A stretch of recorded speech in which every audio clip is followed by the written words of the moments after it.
this year, in March, I felt a burning in my heart to do missions.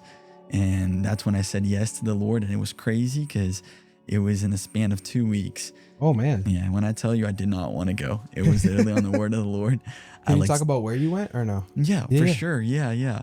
I did a missionary school called Ywam. It was 3 months in Hawaii. And from that school, I got sent to Saudi Arabia. And we were projected to stay there for 2.5 months. But after 1 month, we luckily got kicked out. Because if you don't know, in those Middle Eastern countries, it's like illegal to preach the gospel, like illegal.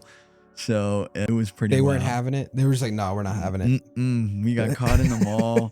I remember this is like a serious situation, but like at this point, I'm just like, thank God for taking us out of it. But I remember being in the mall and having a security guard like ask us to leave.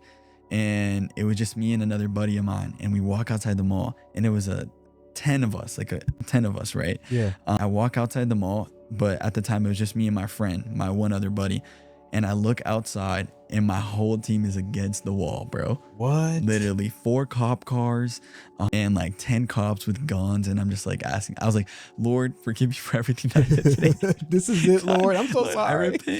I repent, Jesus. If there's anything, Lord, if I like literally like talk back to somebody today, like God, I'm sorry.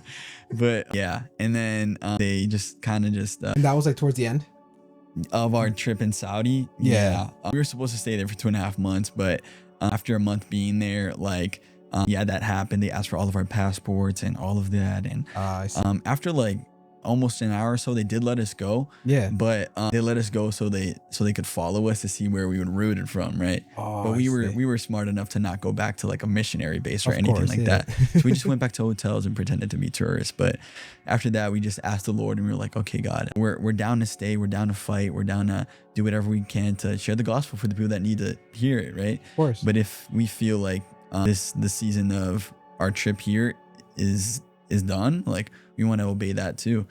If we feel like the door is kind of closing right now, then we got to obey that as well. So we asked the Lord and we felt peace for going to another country, and he opened the door for Egypt. So that's what we did.